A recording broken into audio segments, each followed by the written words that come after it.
como numéricos los resultados, o simplemente dejarlo expresado. Estos son un valor numérico. Lo que pasa es que yo no doy un número. Dice B1 y Ah, bueno. B2. Entonces Es el del puedo dejarlo expresado así como simplemente B1, B2, asignarle un valor que tenía pensado inventar yo un intervalo y trabajar No, en no, base. no, está dado ahí. Dice B1 y B2. ¿no? Ujú. Recuerden eso, si uno les da los valores, esos son. Después tú, la gracia es que tengan una fórmula general. Esa es la gracia de estar así. Después tú reemplazas cualquier valor ahí y se acabó. ¿Ya? No tienen que darse, lo voy a decir expresamente, no tienen que darse valores. Porque los valores ya se los di. Ok, ok. ¿Ya? Ahora, por ejemplo, ya, ok. Si te quieres dar valores, ¿por qué te va a dar valor numérico? ¿Por qué no te da un valor A y B?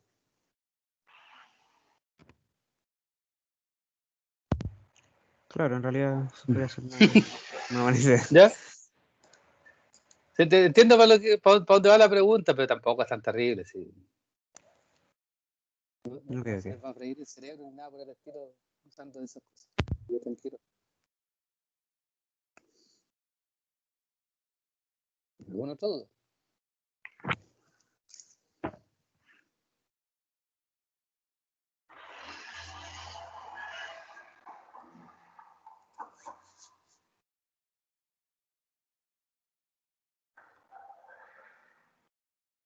Sorry, alguien empezó a grabar, se me olvidó.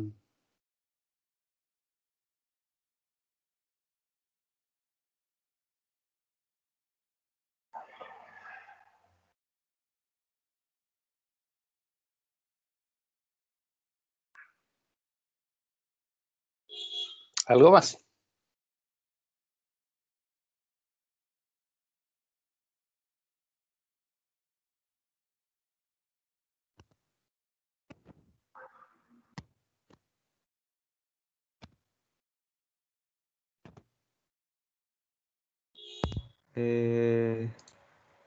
Yo tengo otra pequeña duda. También aprovecho a sacarla al tiro. Las diferentes categorías para las señales, en la cuarta pregunta, ¿a qué se refiere con unidimensional o multidimensional? Unidimensional se refiere a una señal como por ejemplo las que normalmente nosotros tratamos donde hay una variable independiente y una variable dependiente. Por ejemplo, las cosas que nosotros cuantizamos. Ahí tienes una señal unidimensional. ¿Ya?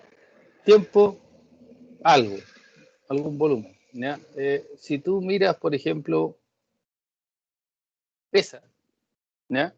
Aquí tienes una señal bidimensional, donde tienes X, y después un Z hacia arriba. Eso es cuando la imagen es en escala de gris, ¿ya?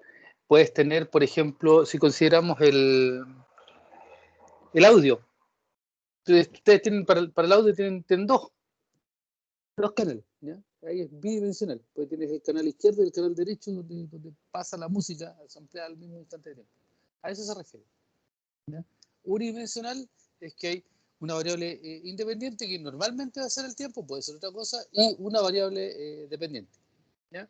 Y multidimensional es cuando ya tienes, por ejemplo, una variable independiente que es el tiempo y dos canales de audio, ¿ya? Y ahí sería bidimensional, multidimensional si tú quieres. Si piensan en sonido hi-fi de un equipo que reproduzca música o sonido de video, los 5.1, 6.1, ahí de lo que hablamos son, por ejemplo, el 5.1 son 6 canales de audio distintos, los dos frontales, los dos traseros, el subwoofer al medio, ¿ya? Y el subwoofer y un canal al medio que es típicamente un parlante ancho, que es lo que saca la voz. Ahí te fijas, tienes seis dimensiones, que son las seis variables dependientes y una independiente que es el tiempo. A eso es lo que apunto. Ah, ok, ok, muchas gracias. ¿Ya?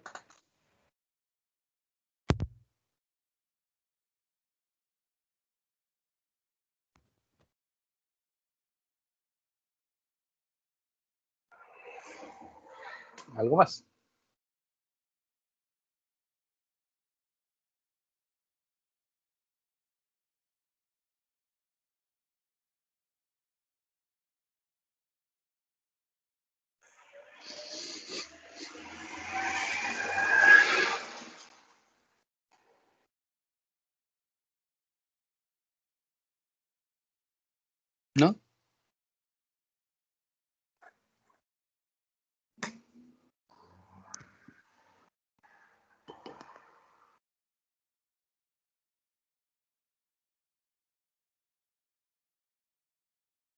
Última vez, ¿no?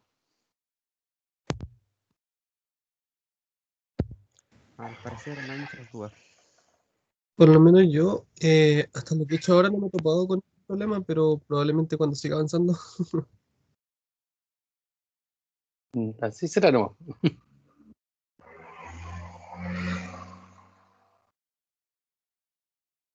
Ya, si no hay más dudas, Miguel, te hago el handover.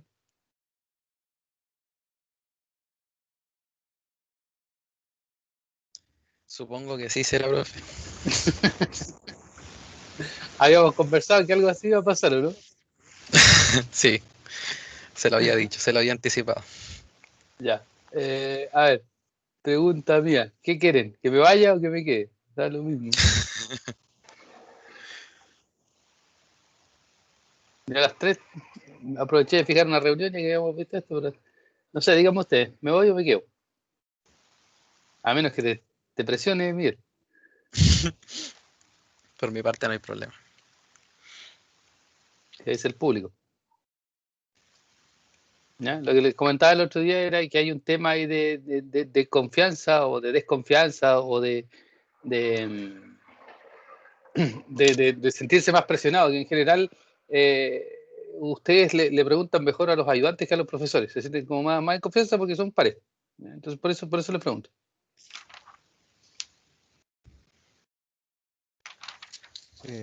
Por lo menos a mí no me incomoda. Se dice que queda, profe. ¿Ya? Es cierto, si usted tiene el tiempo, no hay ningún problema. ¿Ya? Yo me voy a quedar con la cámara apagada, voy a quedar de fisgón, así como los estudiantes, me voy a quedar con la cámara apagada para ver qué se siente. ¿Ya? Yo estoy aquí por cualquier cosa. Voy a quedarme callado, sí, eso es lo aviso antes. A menos que escuche alguna aberración, lo que no creo, ahí voy a meter cuchara. ¿Ya? Te dejo, Miguel. Todo, manéjate. Ya que el profe ahora se fue como estudiante, me presento para aquellos que todavía no me conocían. Muchos de ustedes recuerdo haberle hecho la ayudantía de semiconductores. Así que mi nombre es Miguel y voy a ser el ayudante del ramo por este semestre. Las prácticas son esporádicas en el sentido de que de repente hay, de repente no, igual que esta. Así que nos vamos a estar viendo de vez en cuando, viendo virtualmente obviamente. Y con respecto a las consultas, si ustedes tienen consultas, aparte de preguntárselas al profe, también me las pueden preguntar a mí, no hay problema. El canal que prefiero para que me hagan las consultas es por Teams. Igual me pueden mandar correo, no hay problema, pero por Teams voy a responder un poco más rápido y es un poco más cómodo responder cualquiera de las preguntas, ya sea de la tarea o lo que necesiten. Y con respecto a hoy día, vamos a ver unos 2 a 3 ejercicios teóricos donde vamos a calcular un par de cosas.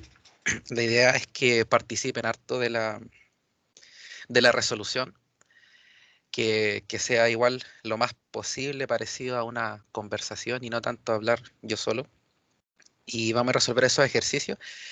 Y luego vamos a hacer una pequeña pausa donde vamos a ver uno de los ejercicios en MATLAB, en particular una parte de cuantización.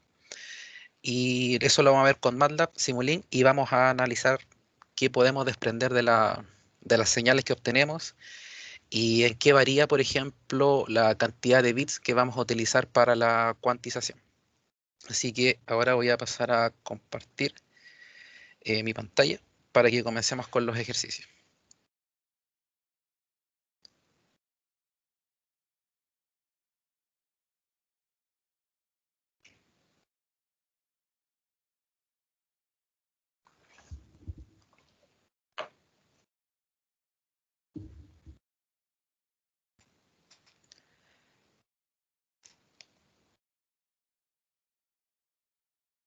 ¿Ven la pantalla, cierto? Sí, se ve. Vale.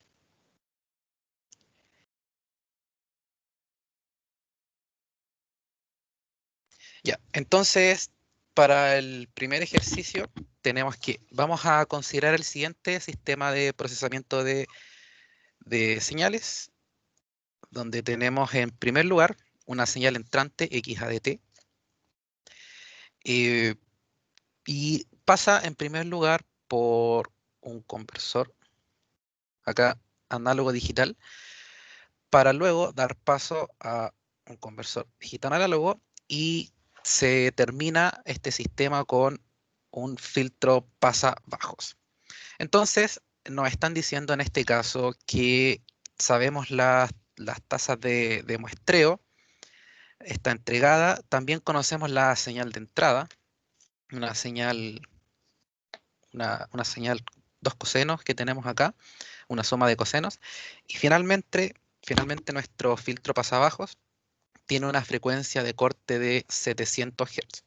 Entonces, en primer lugar, nos piden graficar el espectro, la magnitud del espectro, de la salida de la señal, de lo que vamos a tener afuera, y después nos piden determinar IADT, ahí nos piden determinarlo IADT, pero de forma analítica, digamos, a mano, y después determinar las frecuencias normalizadas, que es lo mismo que las frecuencias discretas, y responder entonces si hay aliasing y cuál es la folding frequency, y si la respuesta anterior al aliasing era positiva, entonces cuál es la frecuencia aparente.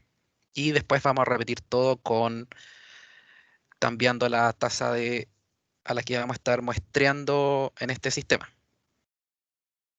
Entonces, comenzamos con la solución. Solución. El espectro lo vamos a dejar para el final. Entonces comenzamos con lo primero, con la B, perdón, con B. Vamos a terminar IADT. Entonces lo primero que debiésemos preguntarnos si tenemos esta tasa que está entregada, lo primero que debiésemos preguntarnos es cuál es entonces la frecuencia de muestreo. Así que, dado eso, el valor que tenemos acá, ¿cuál sería entonces la frecuencia de muestreo de este sistema? ¿Qué me dicen ustedes? 1200 muestras por segundo. Exacto, 1200 muestras por segundo.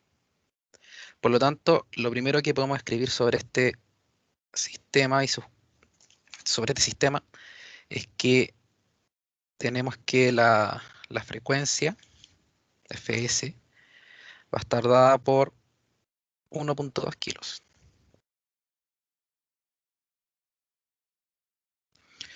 Ya, eso es lo primero de lo primero. Entonces, ya tenemos este Fs, esta frecuencia de muestreo. Ya podemos desprender algunas cosas. Por ejemplo, de acuerdo al teorema de muestreo, ¿estamos en condiciones de decir si hay aliasing? ¿Hay aliasing? ¿Podemos responder eso?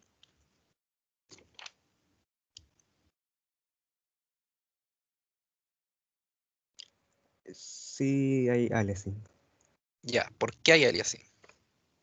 porque eh, dos veces la frecuencia de... ¿Cómo se llama esto? La frecuencia máxima es... Dos veces la frecuencia máxima es mayor que la frecuencia de muestra. Exacto. Para todas las personas que están presentes, claro eso, que con solo eso ya tenemos que hay aliasing, o alguien Sí, tiene una duda o confusión. ¿cuál es la frecuencia máxima acá? En los 700 Hz, ¿no? No, los 700 Hz que están acá es el filtro pasabajo que está después de que nosotros muestreamos. La frecuencia máxima y lo que me va a determinar la frecuencia máxima está dado por esto que está acá, por nuestra señal de entrada. Esto es lo que nos va a determinar la frecuencia máxima a la que nosotros debiésemos muestrear. Entonces, considerando eso, ¿cuánto debiese ser lo mínimo según el teorema de muestreo? O el teorema de Nyquist Channel. 1600.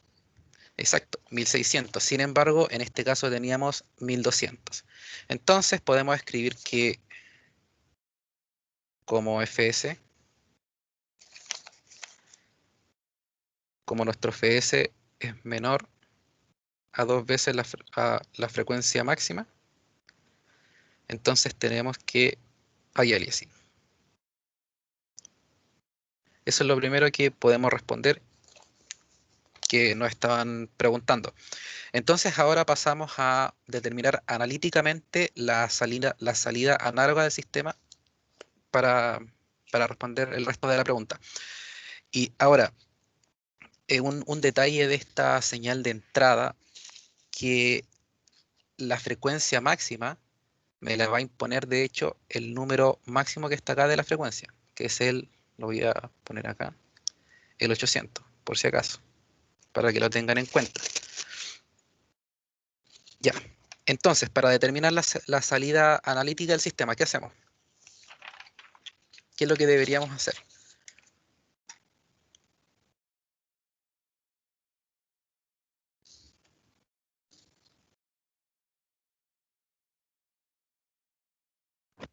Habría que convertir la señal que está en el dominio del tiempo a muestras.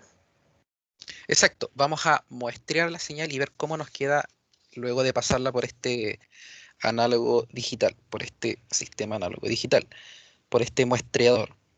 Y recordar que tenemos que, para muestrear la señal, podemos escribir esto.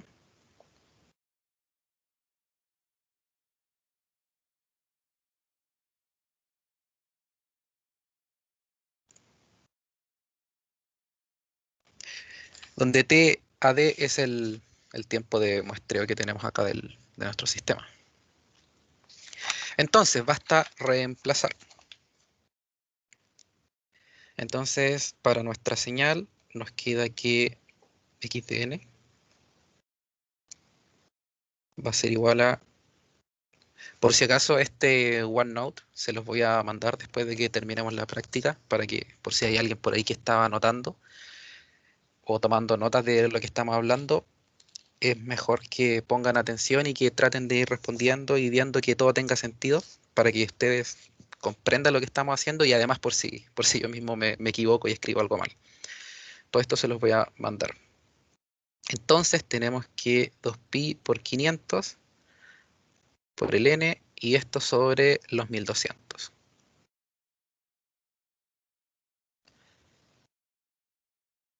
Más la otra señal de coseno.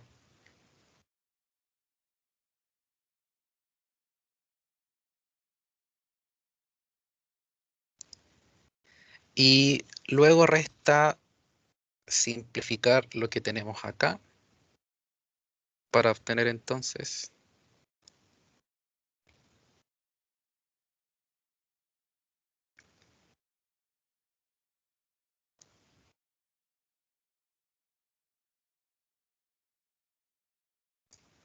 ya. Entonces, con lo primero que obtuvimos acá, ¿alguien ve un problema en particular con esto, con estos numeritos que están acá?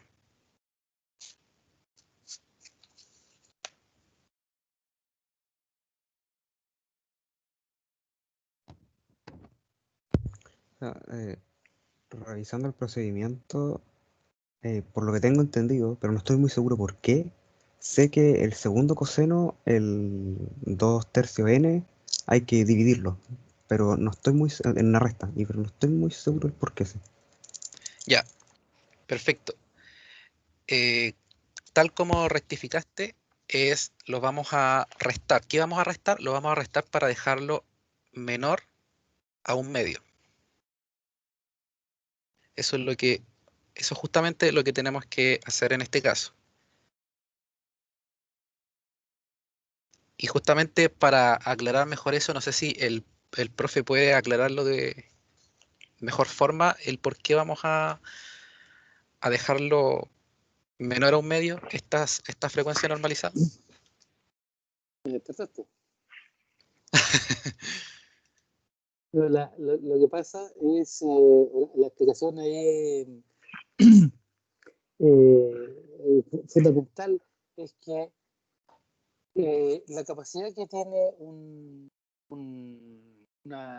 sistema que ya muestra una señal para ver señales va en frecuencia entre un rango de menos la frecuencia de muestreo partido por 2 a más la frecuencia de muestreo partido por 2. Eso en frecuencia absoluta. Esto porque si tú muestreas, y lo puedes mirar desde el punto de vista de resolución, si tú muestreas una tasa de F sub S, entonces cualquier cosa que pase entre medio de ese F sub S, no hay posibilidad de resolverlo, porque no fuiste capaz de mirarlo más rápido que eso. Entonces, volviendo a lo anterior, como tu rango para resolver frecuencias es este máximo F sub S, en realidad va desde la mitad de eso en frecuencia negativa hasta la mitad de eso en frecuencia positiva. F sub S medio negativo hasta F sub S medio positivo. Cuando uno normaliza esto, es decir, divide por la frecuencia de muestreo, ese rango absoluto, te queda un rango entre menos un medio y un medio, ¿ya? Y ese es el valor que puede tomar la frecuencia normalizada, la F minúscula, que es la que ustedes tienen ahí. Ese 502, ese 5 partido por 12 es la frecuencia normalizada, ¿ya? Esa frecuencia normalizada es, si lo puede escribir Miguel, F minúscula es igual a F mayúscula partido por F sub S. Esa es la normalización que se hace. Entonces, si ustedes se fijan, si el F mayúscula que está ahí es F sub S medio, al normalizarlo le queda un medio. No hay otra cosa. Entonces, el rango de frecuencias para F chica, para F minúscula, va a ir entre menos un medio y un medio. Por lo tanto, si ustedes se fijan, 512 es menor que un medio, pero 2/3 es mayor que un medio. Eso quiere decir entonces que esta cosa se pasó del rango. Por lo tanto, como se pasó el rango, ustedes pueden recurrir a trucos en el sentido de separar esto en un valor que sea menor que un medio y el resto, ¿ya? Para armar ese mismo número que está ahí. Y cuando hacen eso, se van a dar cuenta que le va a aparecer un coseno de 2πn por un número entero. Y es más una segunda parte. Y eso lo pueden eliminar. Y ahí es donde ustedes van a obtener la frecuencia aparente, que es lo que entiendo yo que va a hacer ahora Miguel. Sí, justamente. Gracias por la explicación, profe. Entonces, justo lo que decía el profe es lo que vamos a hacer ahora. Entonces, ¿cuál es el truco que vamos a utilizar acá? Tenemos que el coseno, esto lo escribí en otro color, mejor. Tenemos entonces que el coseno de 2pi 2/3 n lo podemos reescribir como coseno de 2pi de 1 menos 1/3 n.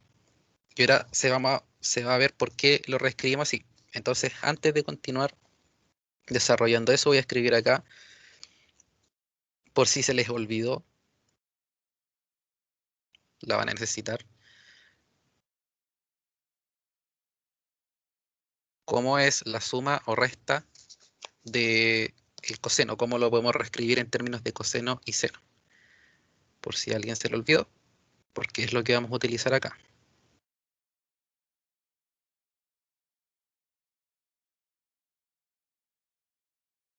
Noten que el signo está invertido, ¿eh? Ese está invertido con respecto a ese. Entonces, si nosotros aplicamos esto a nuestro coseno, vamos a tener que nos da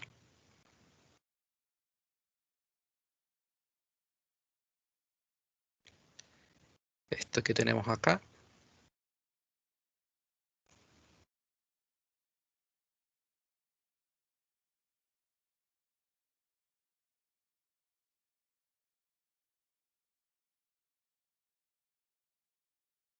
Ahí estamos.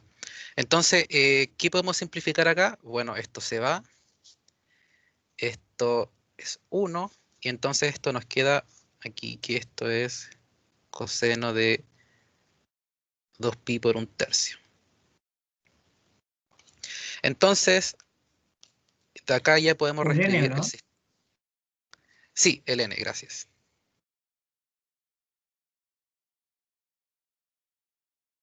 Sí, se me estaba yendo el n. Perfecto. Entonces, de acá ya podemos sacar las frecuencias normalizadas. ¿Cuáles son las frecuencias normalizadas entonces para nuestro sistema?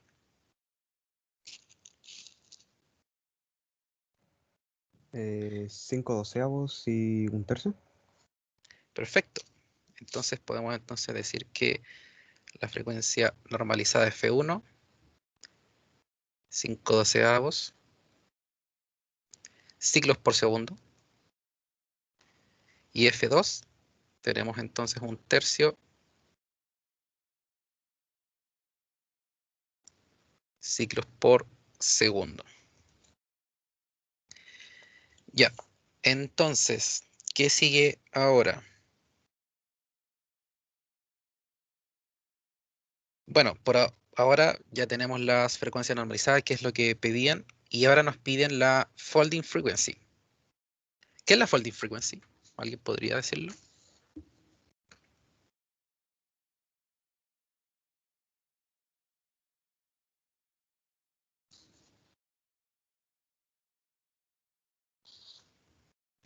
No me acuerdo.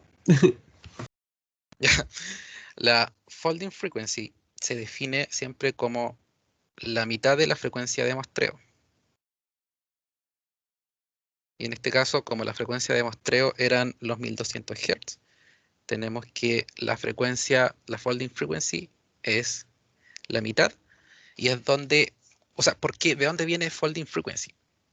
Bueno, que es la frecuencia límite que nosotros podríamos observar a nuestra en la tasa de muestreo que nosotros estamos utilizando, y justamente para frecuencias mayores a esta vamos a comenzar a ver aliasing. Y es de hecho por eso también lo podemos saber que vamos a tener aliasing, sabiendo que la folding frequency es esta, y que uno de nuestros cosenos tenía una frecuencia de 800 Hz.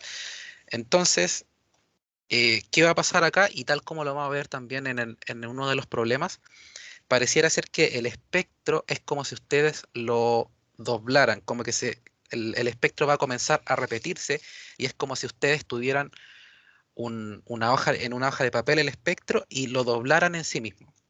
Y eso es lo que vamos a ver después en uno de los problemas cuando determinemos cuando determinemos cómo queda el espectro para una señal que presenta aliasing. Ya. Entonces ahora vamos a reconstruir la señal, que esto significa pasarla por el siguiente componente de nuestro sistema. Entonces, voy a pintar de nuevo. Aquí estábamos. Y ahora nos vamos a pasar acá, al digital análogo. Entonces, acá vamos a hacer algo similar a lo que hicimos anteriormente, pero al revés. Por lo tanto, vamos a tener nuestra señal continua, que se va a definir de esta forma.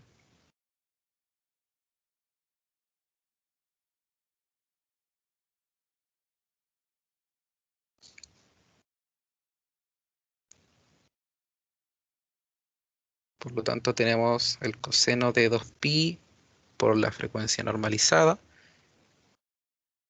por los 1200, y esta vez t,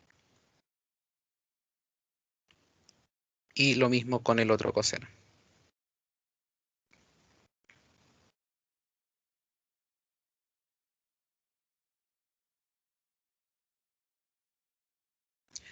Y de nuevo, ya haciendo la simplificación, ¿Cómo se llamaba esta señal? ¿a qué te refieres con cómo se llamaba esta señal? Ay, lo que estábamos haciendo, ¿cómo se llamaba esta parte? Acá estamos reconstruyendo y pasando la señal por este bloquecito que tenemos acá, que es el conversor digital análogo. Lo estamos pasando a tiempo continuo. Eso es lo que estábamos haciendo ahora.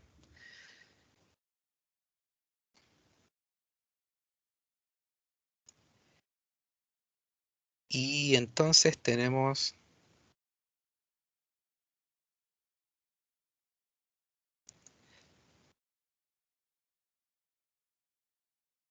Ya. Entonces, supuestamente, si lo pasamos por un conversor, pasamos por el primer conversor que está acá, análogo digital, y después reconstruimos la señal digital análogo, y antes de pasar por el filtro pasabajos, debiésemos teóricamente haber obtenido exactamente la misma señal, porque es como si, entre comillas, estos dos bloques se hubiesen anulado. Pero ¿qué pasó? ¿Qué ven ustedes que pasó acá? Que el segundo coseno, la frecuencia tiene una frecuencia aparente. Exacto. Este término que tenemos acá cambió. Entonces, por producto de aliasing, la frecuencia cambió y ahora tenemos una frecuencia aparente. Donde esta frecuencia aparente, entonces, la vamos a escribir aquí.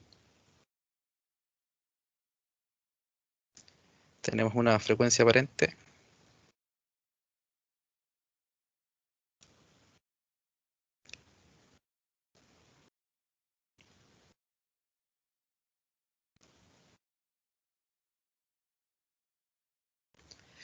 de 400 Hz, que no es lo que teníamos nosotros originalmente. Así que eso es lo que ocurrió producto del aliasing. Y finalmente nos falta pasar por el bloque, por el último bloque, que es el filtro pasabajo. Estamos en el último paso, aquí. Y el filtro pasabajo, ¿qué le va a hacer esta señal? ¿Tenemos algún cambio? No debería hacerle nada.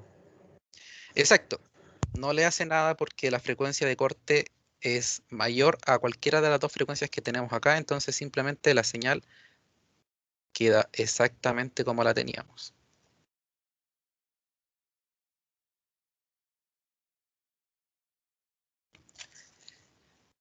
Y ahí estaríamos entonces con eso que está ahí.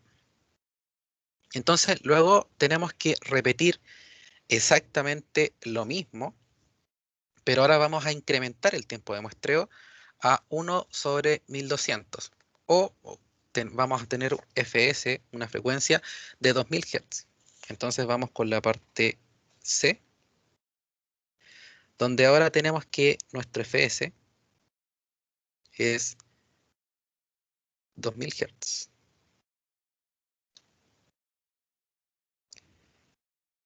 Y la señal de entrada es exactamente la misma. Entonces acá podemos de nuevo responder. ¿Tenemos aliasing? Aquí no. Aquí no, exacto. Entonces vamos a ver ahora qué pasa cuando reconstruyamos la señal en el caso de que no haya aliasing. O sea, en el caso de que acá justamente no tenemos el aliasing. Y esta parte, como ya la vimos, cómo se hacía, va a ir un poquitito más rápido.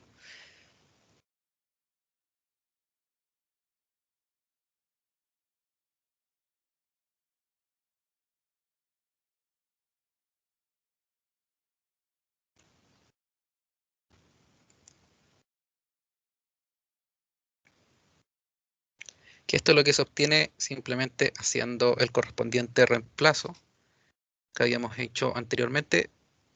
Básicamente lo mismo que hicimos antes. Y luego de la simplificación, acá no modifiqué el coseno ni ocupé ninguna reajuste de las frecuencias como antes, simplemente fue simplificación directa. Entonces, ¿qué podemos notar ahora? Que ya no tenemos problemas con estas. Por lo tanto, ya no vamos a ocupar el truco anterior. Y acá inmediatamente podemos sacar las frecuencias discretas. Y vamos a tener entonces que nuestras frecuencias discretas van a ser 1/4 ciclos por segundo y los 2/5 ciclos por segundo. Y Miguel, acá entonces, Miguel, me voy a meter un ¿cómo? pelito. Me voy a Sí, meter un pelito acá. Disculpa. Pero eh, prefiero que anoten esas frecuencias como son normalizadas con F minúscula. ¿Ya?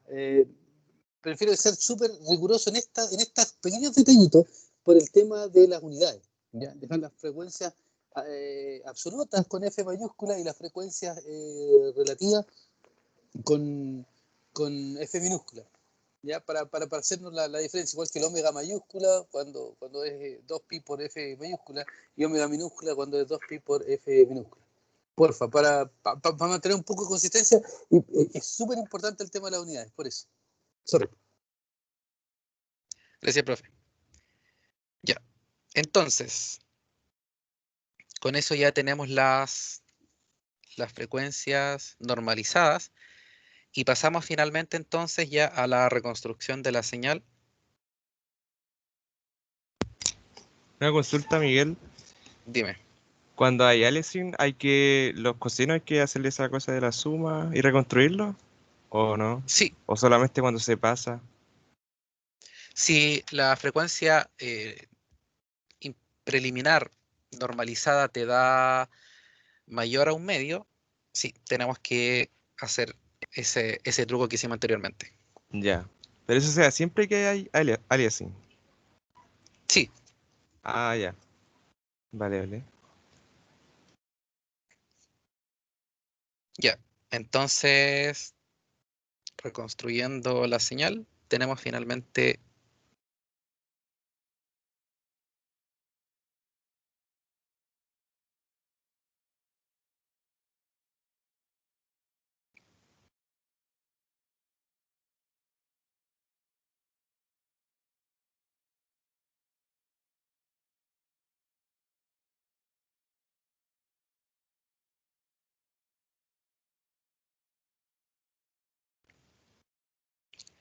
y de nuevo, ahora haciendo ya la simplificación, vemos que nuestra señal queda exactamente igual a la que entró inicialmente.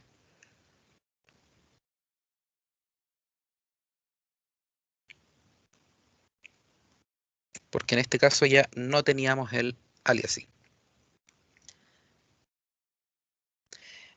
Y para terminar, tenemos el filtro pasabajos,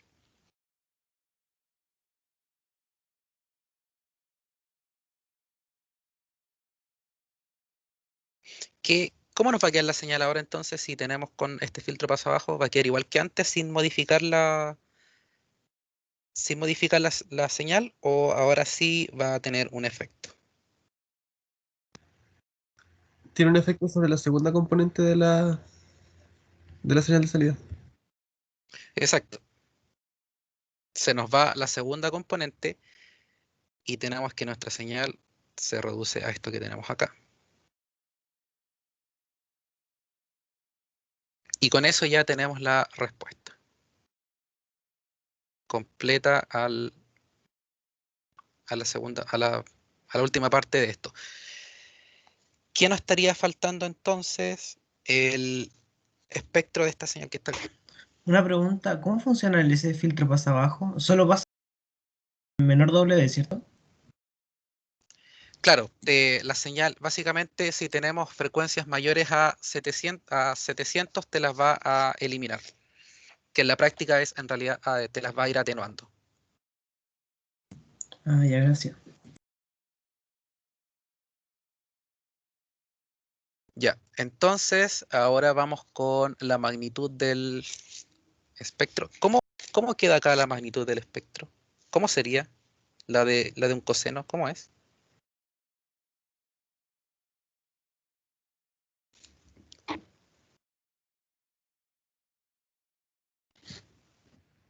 ¿Puedes repetir la pregunta, por favor? Estaba escribiendo.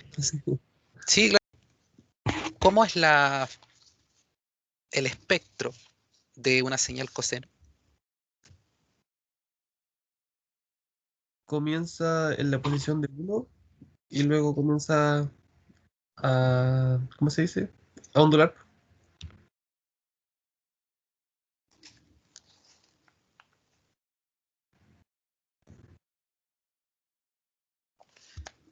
Ya.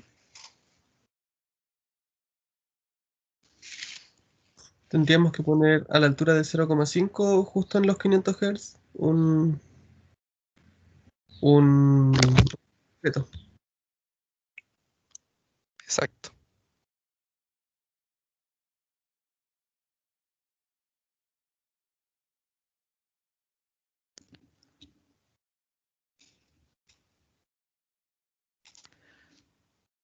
Y acá voy a dibujar por esta parte el eje.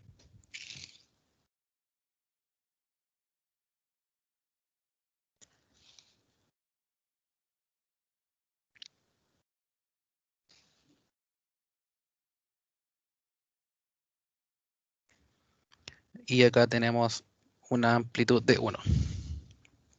Y ahí tendríamos entonces el espectro donde vamos a tener, muy entre comillas, estos palitos en, en nuestro gráfico del espectro, donde tenemos que son simétricos con respecto a 0 y lo tenemos justamente en la frecuencia.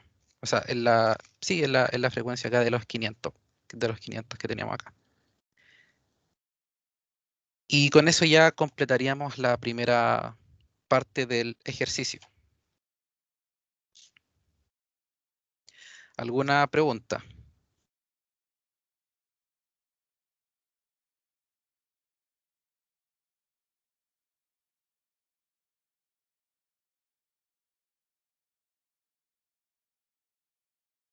¿No? Ya. Bien, me tengo que Sí. retirar ahora, pero le dejé un regalo ahí en el chat. ¿Ya? Ya, profe. Listo, nos vemos. Chao. Chao, Gracias. profe.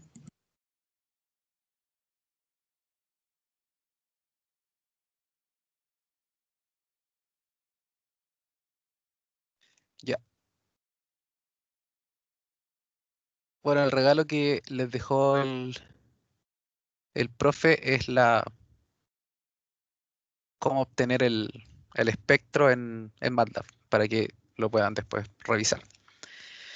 Ya, bien, continuamos entonces con el siguiente problema. Tenemos que considerar una señal sísmica donde el rango dinámico es 1 volt y la señal se muestrea a una tasa de 20 muestras por segundo y tenemos un conversor de 8 bits. Entonces nos preguntan cuál es el bitrate, cuál es la resolución y cuál es la frecuencia máxima que aparece en la señal digitalizada. Entonces comenzamos con el A.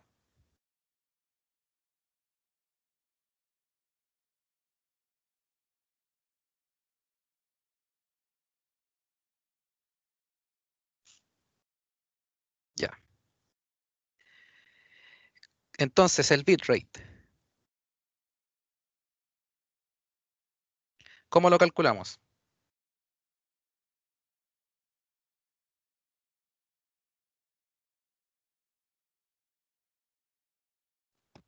El bitrate sería la multiplicación entre muestras por segundo y en la cantidad de bits usados, si no me equivoco. Exacto, así sería. Entonces pensémoslo, antes de llegar a escribir la fórmula, ¿qué estamos midiendo acá? Acá estaríamos midiendo la cantidad de datos que están pasando por unidad de tiempo. Entonces, hay 20 muestras por segundo. Entonces, cada 20, o sea, en cada segundo, por cada segundo que pasa, tenemos 20 muestras. Pero cada una de estas muestras, a su vez, tiene 8 bits. Entonces, una muestra, 8 bits, dos muestras, 16 bits, y así sucesivamente. Entonces, si nosotros quisiéramos de alguna forma cuantizar la cantidad de información contenida, vamos a multiplicar cuántas muestras estábamos tomando por segundo y cuántos bits cada muestra tiene. Entonces, de aquí viene lo que dice el compañero, y para hacerlo más explícito, lo vamos a escribir con las unidades por los 8 bits por muestra. Entonces así queda un poquito más explícito lo que estamos haciendo y las unidades. Y tenemos entonces 160 bits por segundo. ¿Y qué más nos están pidiendo? La resolución. ¿Cómo vemos la resolución? Que la escribimos con el R minúscula.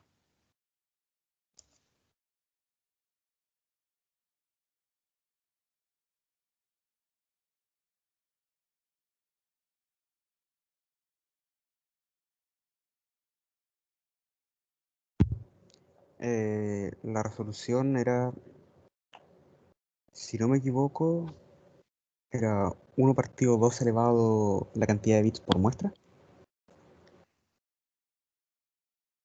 Sí, ¿O me equivoco? pero falta algo.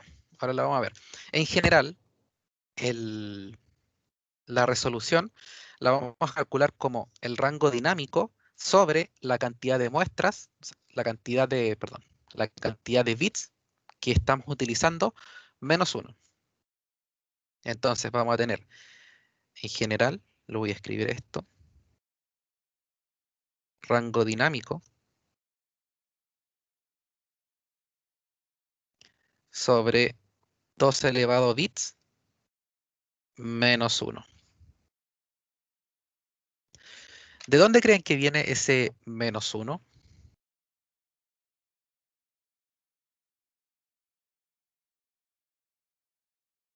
¿De qué incluye el 0? No exactamente, no incluye al 0.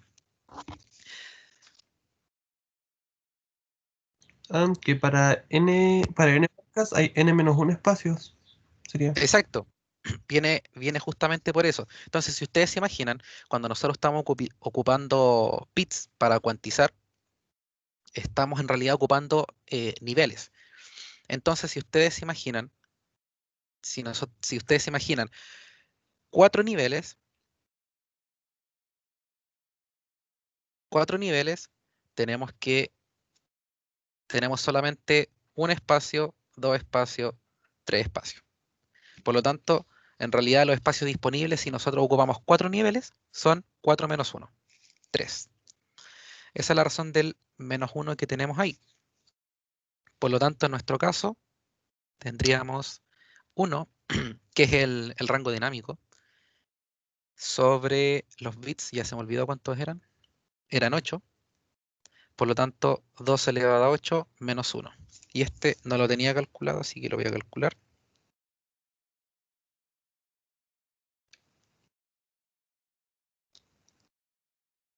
Y tendríamos más o menos 3.922 por 10 elevado a menos 3 como nuestra resolución.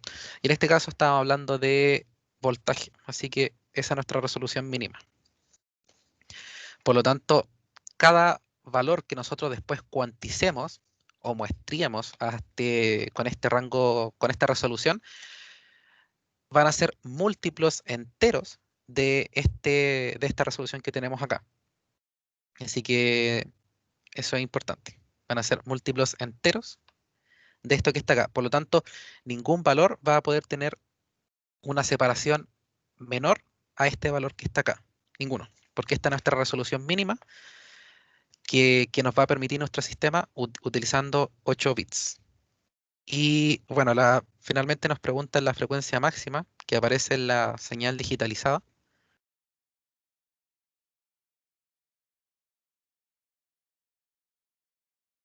Aquí. ¿Cuál sería la frecuencia máxima que nosotros podríamos ver en la señal digitalizada? Debería ser la mitad de la frecuencia de muestra. Exacto. ¿Y cuál es la frecuencia muestra? En este caso, un 20. Exacto. Sí. 20. Tenemos 20 muestras por segundo, esa es la frecuencia. Por lo tanto, la máxima frecuencia va a ser Fs sobre 2. Por lo tanto, 20 sobre 2. Entonces, solamente 10 Hz es lo máximo que nosotros podríamos ver en nuestra señal. Y vamos a pasar ahora al último ejercicio. Una consulta. ¿Por qué el Antes de rango las cosas. dinámico Sí. es 1? En el ejercicio que vamos a ver ahora va a quedar un poco más claro qué es el rango dinámico para una señal cualquiera, pero acá en particular es 1 porque te dicen que es 1. La señal Ah, sísmica ya. lo No dicen había en el cachado. enunciado. Ya, vale. Pero la pregunta es buena porque en el ejercicio que viene ahora no lo dicen y lo tenemos que calcular a partir de una señal de entrada. Ya, Así vale, que gracias. ahí se va a hacer más explícito eso. ¿Alguna otra pregunta de esto? Me parece que en la tarea hay un ejercicio casi igual a esto.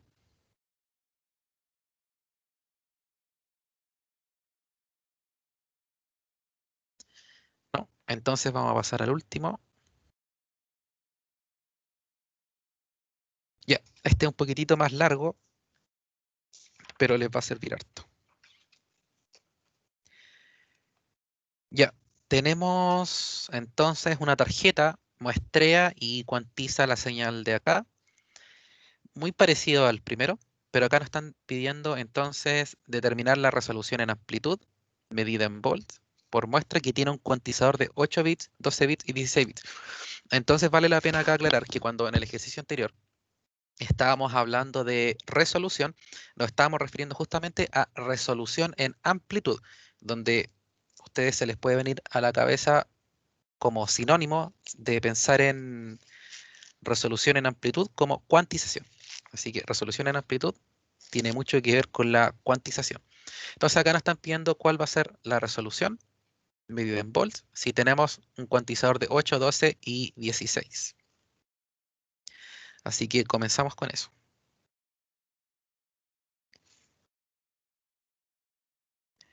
Entonces, em, ¿qué se les viene a la cabeza a ustedes cuando decía anteriormente el rango dinámico? ¿Cuál creen que es el rango dinámico de esta señal que tenemos acá?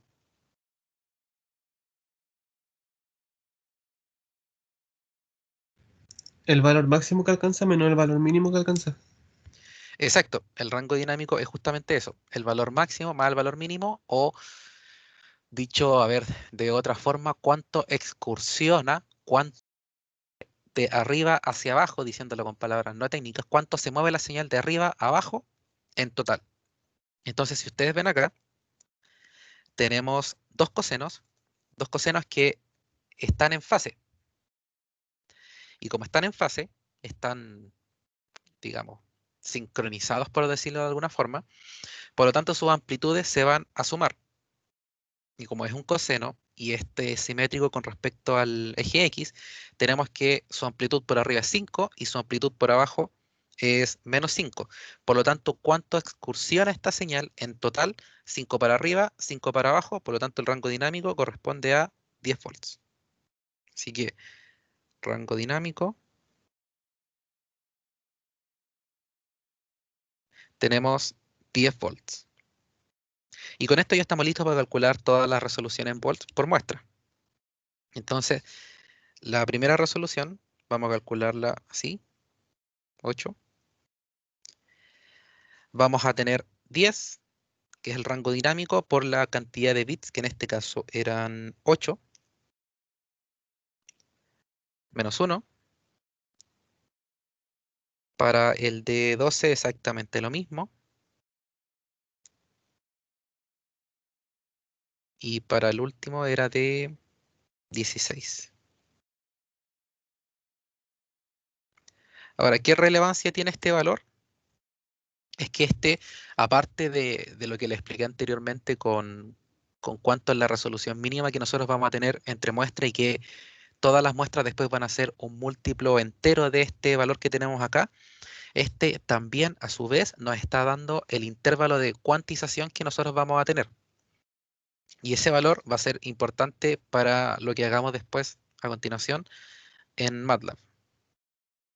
Así que calculamos el valor, que acá tampoco lo tenía.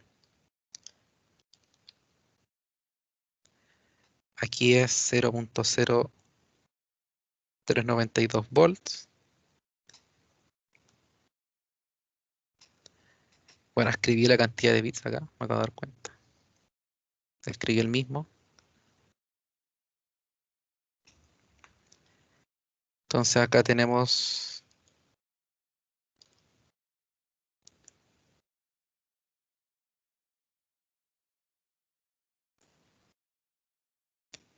y para el último,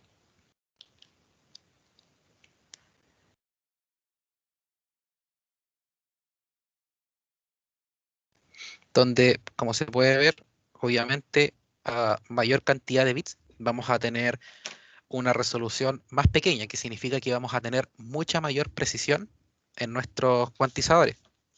Y justamente después lo vamos a ver en el gráfico, vamos a ver reflejada la mayor resolución. Y sí, con eso respondemos B. Después tenemos que, bueno, antes de a la B, ¿alguna pregunta? ¿Existe alguna manera de identificar el mínimo de bits que vamos a necesitar o es siempre como elección? No siempre es a elección y sí, siempre vamos a tener una cantidad mínima de bits que podemos determinar nosotros para cuantizar correctamente esto. Y de hecho con la pregunta que vamos a responder ahora en B, vamos a justamente ver si los bits que vamos a utilizar acá son suficientes o no. Y como vamos a ver si estos son suficientes o no, después ustedes pueden simplemente plantear una ecuación con la cantidad de bits como incógnita y sacar lo mínimo que ustedes necesitan para cuantificar esto. Para cuantificar, perdón, para cuantizar. Así que respondiendo a esta pregunta, vamos haciendo la B en realidad, se va a responder tu pregunta. Vale.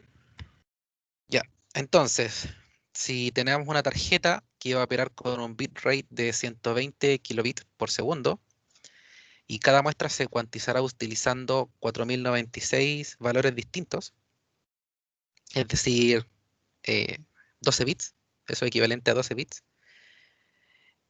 y nos piden determinar la frecuencia de muestreo que se debe utilizar. Nos preguntan si satisface el teorema de muestreo y si no lo satisfaciera, cuál es la folding frequency y si lo satisface, determinar la frecuencia normalizada. Y finalmente nos preguntan si se puede utilizar un cuantizador de 8 o 16 bits. Y eso justamente va a responder la pregunta que habían planteado anteriormente. Entonces comencemos respondiendo. Bueno, si el sistema entonces lo cuantizamos utilizando 4096 valores distintos de voltaje, estamos utilizando, bueno, en primer lugar podemos decir que estamos utilizando 12 bits por cada muestra. Entonces, tenemos que estamos operando a 120 kilobits por segundo.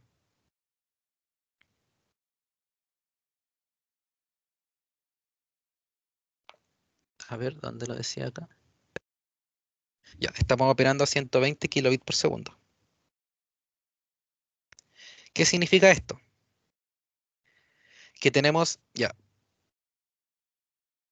se están enviando 120 kilobits por segundo de muestras, cada una de 12 bits por muestra. Entonces, tenemos que 120 sobre 12 nos da obviamente 10.000. ¿Qué significa este 10.000? Que se están enviando 10.000 muestras por segundo. Se están enviando 10.000 muestras por segundo y cada una de estas muestras de 12 bits. Noten que acá estamos haciendo lo inverso que hicimos anteriormente. Cuando calculamos el bitrate, recuerden que lo habíamos calculado como R, como la cantidad de bits por las muestras. Y acá de hecho estamos calculando cuántas muestras estamos tomando por segundo. Cuántas muestras por segundo.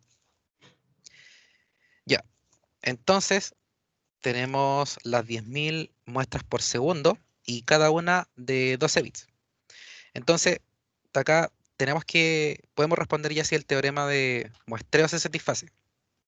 ¿Se satisface o no?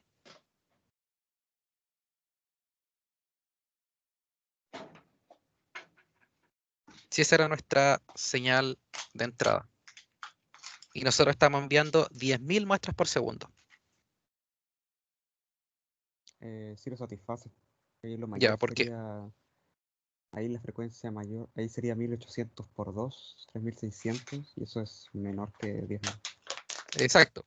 Entonces, en este caso, se satisface el teorema de muestreo justamente por lo que dice el compañero. Tenemos 1800 y por lo tanto la frecuencia que debiésemos muestrear mínimo serían 3600 Hz.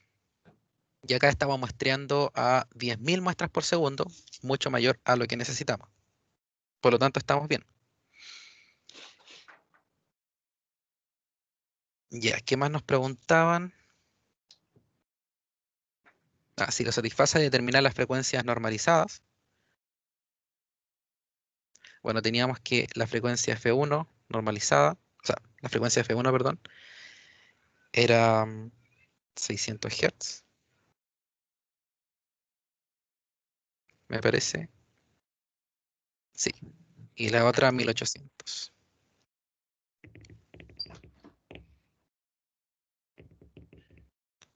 Los 1800 Hz. Por lo tanto, la frecuencia normalizada 1, F minúscula,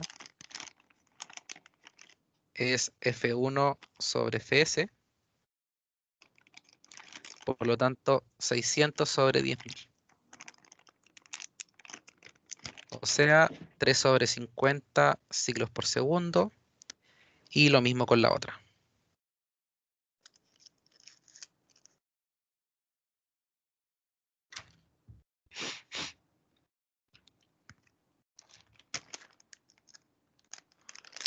La otra eran 1800. Y esto es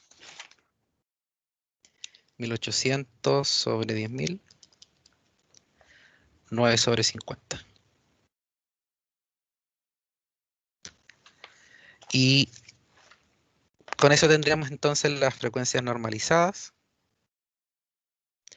Y ahora vamos a ver si podemos cumplir con el teorema de muestreo si es que cuantizamos con 8 o 16 bits. Entonces, dado que estamos tomando, o sea, se tiene un bitrate, una cantidad de datos de 120.000. Recuerden que el bitrate lo habían dado, eran los 120 kilobits por segundo. Entonces, tenemos un bitrate o una cantidad de datos de 120.000. Y esto lo vamos a dividir por cuántos bits nosotros estamos utilizando. En este caso son 8 bits. Y esto nos da 15.000.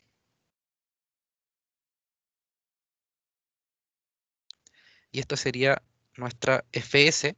Esta sería nuestra frecuencia de muestreo si nosotros utilizáramos 8 bits. Entonces, como pueden ver, nos dio 15.000, que es mucho mayor a los 3.600 mínimos que nosotros necesitamos. Por lo tanto, podemos cuantizar con 8 bits. Y ahora si tenemos 16.000, o sea, perdón, 16.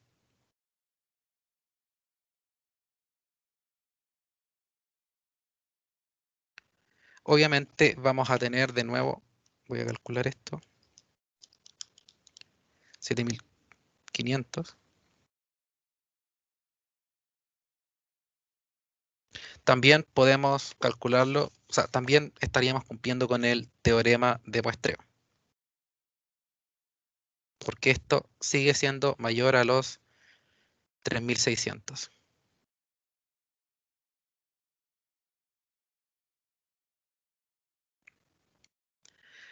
Entonces, nosotros sabemos en general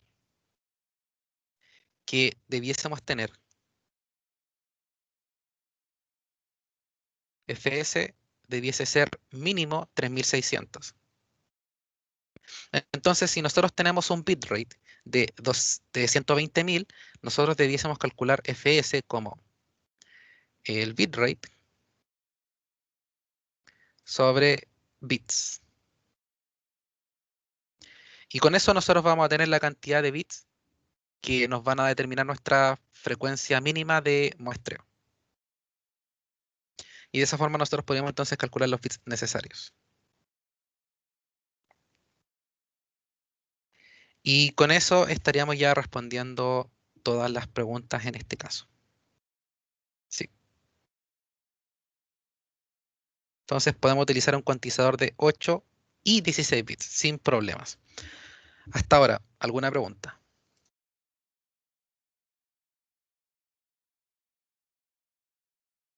En ese caso convendría más entonces utilizar uno de 16 bits, porque está más, o sea, quiero preguntar más que nada, ¿conviene más utilizar uno que esté más cercano a la frecuencia máxima o uno que esté más lejano? En general, mientras más bits tú utilizas, siempre vas a tener una mayor resolución. Pero, ¿qué te implica eso? Que debieses también tener un mayor bitrate para cumplir con tu frecuencia mínima. Pero en general, lógicamente, un cuantizador de más bits es mucho mejor, porque vaya a tener una mayor resolución. Vale, ok, gracias. Porque lo que tú planteas, claro, ¿qué pasó acá? Porque quizás puede parecer confuso, porque justamente se supone que si nosotros mientras eh, tenemos una frecuencia de sampleo, una FS más grande, mientras más grande, por supuesto que debiese ser mucho mejor. Sin embargo, parece ser acá que tenemos como una especie de contradicción porque estamos ocupando mayor cantidad de bits, 16, y por lo tanto, como nuestro denominador aumentó, tuvimos una FS más baja y por lo tanto estuvimos más cerca de nuestro límite, lo cual es malo porque mientras más nos acercamos a nuestro límite, más riesgo tenemos de tener aliasing. Entonces, ¿a qué se debe esta contradicción? Entre comillas, contradicción. Bueno, es que como tenemos mayor cantidad de bits, nuestro sistema también tiene que ser capaz de procesar esta cantidad de bits. Por lo tanto, necesitamos un mayor bitrate. Necesitamos procesar muchos más bits por segundo si nosotros tenemos más bits por muestra. Porque eso es lo que está pasando acá, que por cada muestra nosotros estamos aumentando la cantidad de bits. Entonces, por eso, si ustedes aumentan la cantidad de bits, es bueno porque van a tener mayor resolución, pero deben asegurarse de que el bitrate de lo que sea que se esté utilizando para ampliar una señal sea lo suficientemente alto, donde en este caso el bitrate es lo que estoy acá mostrando ahí. Así que eso es lo que pasó acá. ¿Alguna otra consulta con respecto a esto?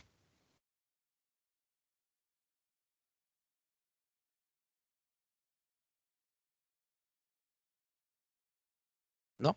Ya, entonces ahora vamos a hacer una pausa de 5 minutos donde eh, yo voy a cambiarme a un computador para mostrarles esto mismo, lo mismo que hicimos ahora, lo que mostramos acá, el sistema de acá, de la cuantización, pero en MATLAB. Y vamos a ver algunas cosas interesantes ahí en qué podemos ver con MATLAB con respecto a esto. Así que nos encontramos en 5 minutos más.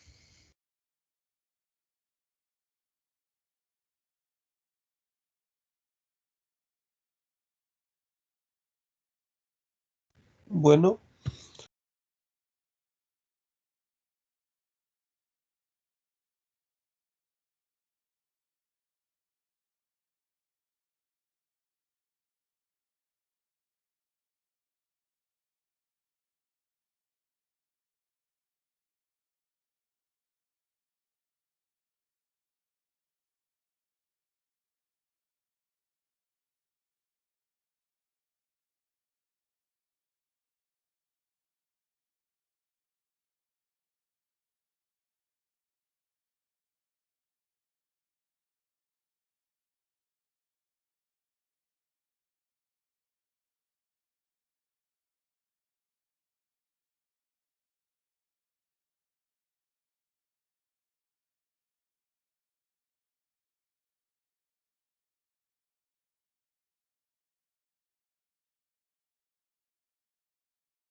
Ya. Hola de nuevo. Vamos a continuar con la última parte de la práctica, que es MATLAB. Vamos a ver el problema anterior en MATLAB. O sea, la situación descrita, todo lo que estaba descrito anteriormente, pero ahora en MATLAB. Así que voy a compartir primero pantalla.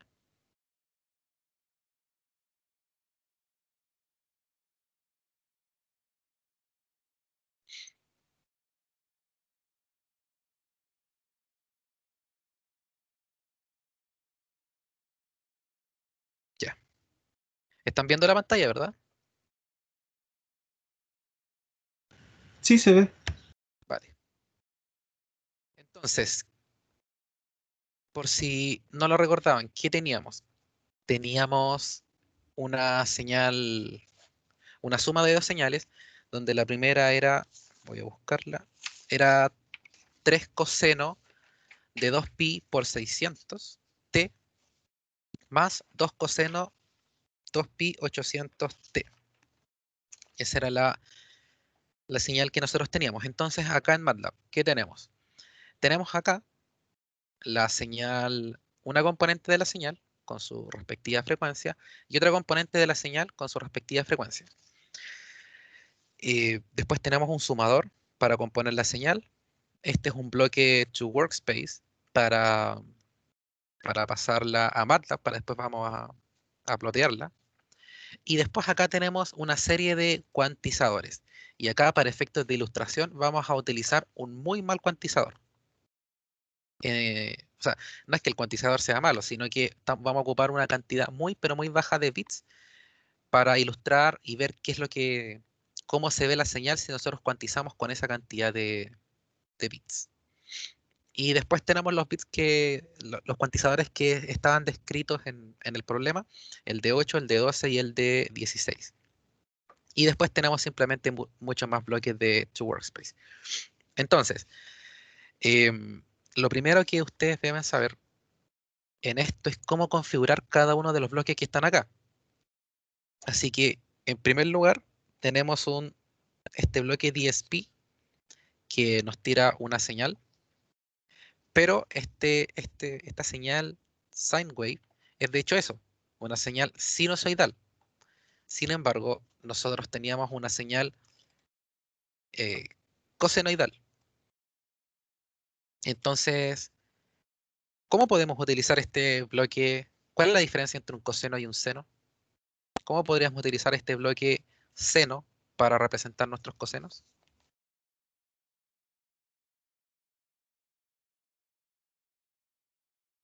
Con un offset Ya, ¿de cuánto? de pi medio. Exacto.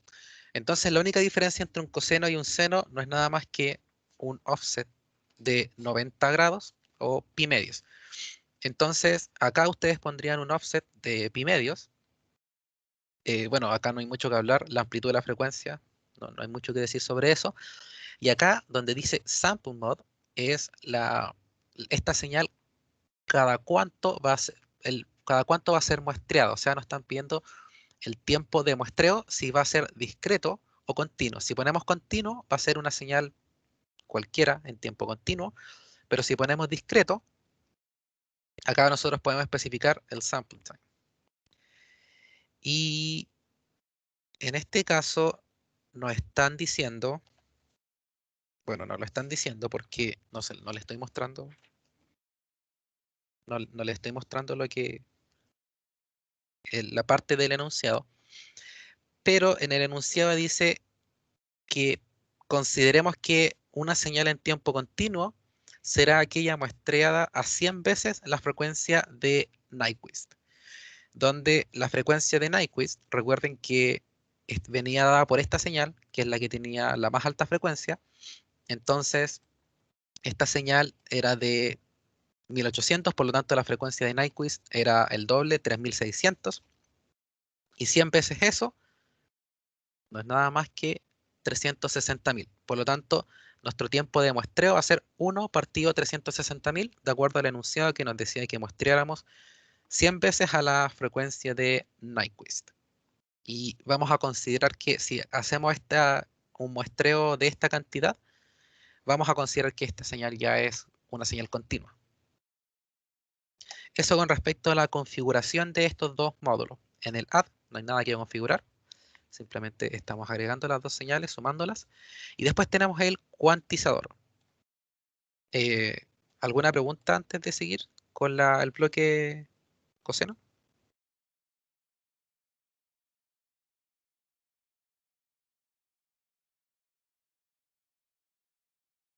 ¿No? Ya. El cuantizador. Vamos al cuantizador. ¿Qué nos pide? Nos pide el intervalo de cuantización. Entonces, si se dan cuenta acá, nosotros queremos cuantizar la señal y esto no nos está diciendo exactamente cómo nosotros lo podíamos haber imaginado, que nos iba a pedir la cantidad de bits y ya está. No es así, nos está pidiendo el intervalo de cuantización y en este caso por defecto es 0,5. Entonces, ¿cómo creen ustedes que debiésemos calcular este intervalo de cuantización? ¿De dónde viene?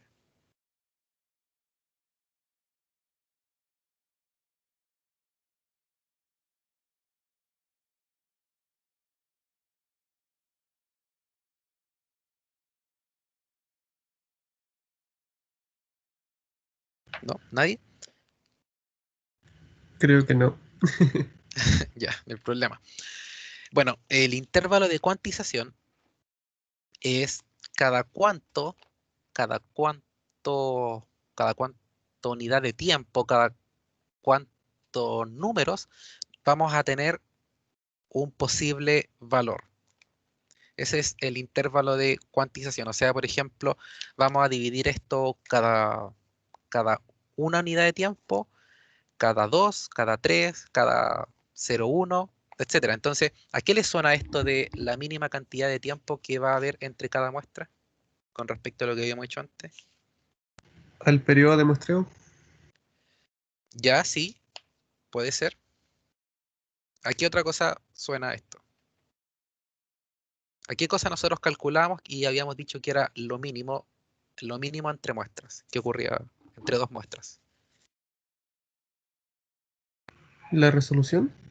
Exacto. Entonces, más que el tiempo de muestreo, acá lo que nos va a interesar es la resolución, porque la resolución es justamente eso, el intervalo de cuantización, cuánto es lo mínimo que va a pasar antes de tener una posible muestra, o el mínimo número del cual todas las muestras van a ser intervalos, van a ser, perdón, multiplicaciones de números enteros sobre esta muestra. Entonces, por ejemplo, si el intervalo de cuantización es 0,5, toda la señal van a ser múltiplos enteros de 0,5. Podría ser 0,5, 1, 1.5, 2, pero nunca 0,3, por ejemplo. Tampoco podrían obtener 0,6. Entonces, supongamos que su señal de entrada tiene una amplitud en un punto específico de 0,2. Si su señal tiene un intervalo específico de 0,2, con este intervalo de cuantización ustedes no pueden representar 0,2. Entonces, dependiendo de cómo se está cuantizando, este 0,2 podría representarse como un 0 o como un 0,5. Similarmente, si ustedes tuvieran en algún momento la señal vale 0,7, este 0,7 podría representarse como 0,5 o como 1, pero no con un valor intermedio. Entonces, ese es el intervalo de cuantización. Entonces, en este caso, ¿cómo lo calculamos? Bueno, lo calculamos como el rango dinámico. Recuerden que el rango dinámico de esta señal era 10, sobre la cantidad de bits menos 1. Y el menos 1 ya lo habíamos explicado anteriormente. Y así con todas estas señales. 10 sobre 2 elevado a 8 menos 1 y así sucesivamente con cada una de estas. Y luego corremos esto con esta cantidad de tiempo. Yo ya la había corrido, así que ya tengo las señales.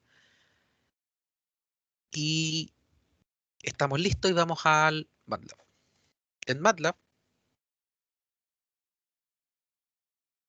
creamos un vector entre comillas de tiempo, porque recuerden que este n, la cantidad de muestras que tenemos acá, no tiene sentido hablar de tiempo como tiempo continuo, y simplemente ploteamos la señal continua.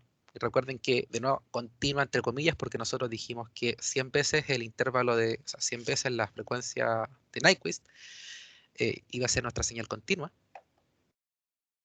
y la vamos a plotear después utilizando este comando de stairs. Bueno, esta es la señal continua completamente y estos son los stairs que vamos a tener con respecto a nuestras señales cuantizadas. Recuerden que acá de esto, nuestras señales cuantizadas eran x03, x08 y así, y la salida era x. Entonces, acá graficamos esta, se ajustan los ejes, simplemente se hace más bonito el gráfico poniéndole nombre a los ejes, la leyenda, y después en la otra figura vamos a calcular x menos x03, x menos x08, donde x era nuestra señal de referencia o nuestra señal continua, y le vamos a restar lo que obtuvimos de la cuantización. Por lo tanto, ¿qué nos estaría diciendo esto? El error. Aquí estaríamos calculando el error para cada una de las cuantizaciones. Entonces, si nosotros echamos a andar esto, nos tira el primer gráfico, que es este que se ve acá. Aquí está. Entonces, la señal negra es la entrada en tiempo continuo. La señal verde es utilizando una cuantización de solo 3 bits. Entonces, como se puede ver acá, es bien mala. No representa completamente, obviamente sigue la forma de onda que tiene nuestra señal, pero no la representa completamente por la baja cantidad de bits que se están utilizando.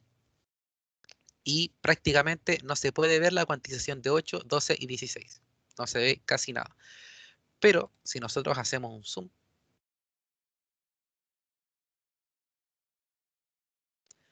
ya se empieza a notar un poco más las escaleritas de la cuantización.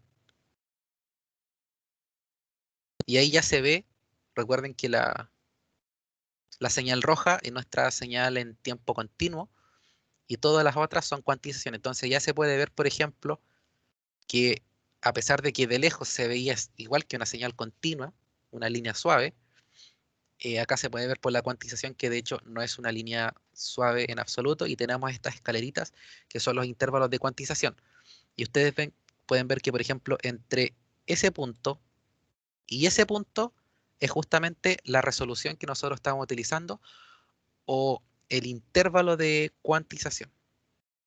Así que así se ven estas señales cuantizadas con diferentes cantidades de bits. Y finalmente vamos a cómo nos quedó entonces el error.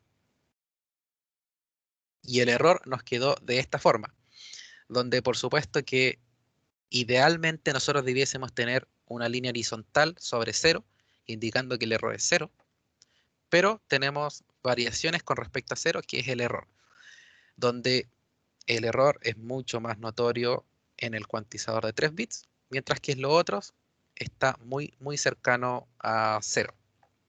De hecho, la línea acá calipso y la negro no se ven y de hecho la línea negra prácticamente es una línea horizontal sobre 0.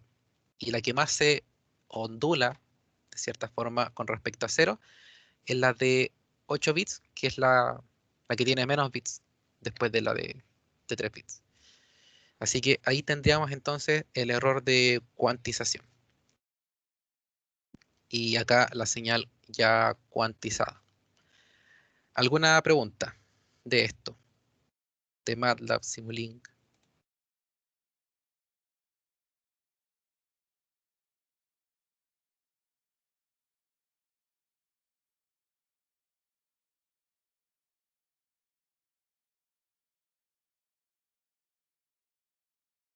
¿No? Ya, entonces me imagino que no hay ninguna pregunta sobre Simulink o sobre lo que hicimos acá. Y bueno, ¿alguna pregunta en general de todo lo que hicimos hoy día? ¿De la tarea o de los ejercicios?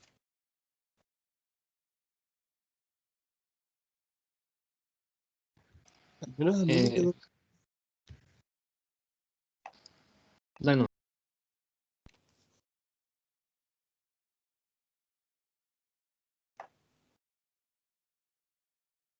Ya, entonces, si no hay más preguntas, no hay más dudas de lo que hicimos hoy día, dejaríamos la práctica hasta acá. Y ya saben que cualquier otra consulta que tengan me pueden hablar por Teams. Y ahí les respondo apenas pueda. Así que eso sería por hoy. Que estén bien. Nos estaríamos viendo en algún momento. Vale, muchas gracias. Que estés bien. Vale, gracias. Gracias, Miguel. Gracias. Vale.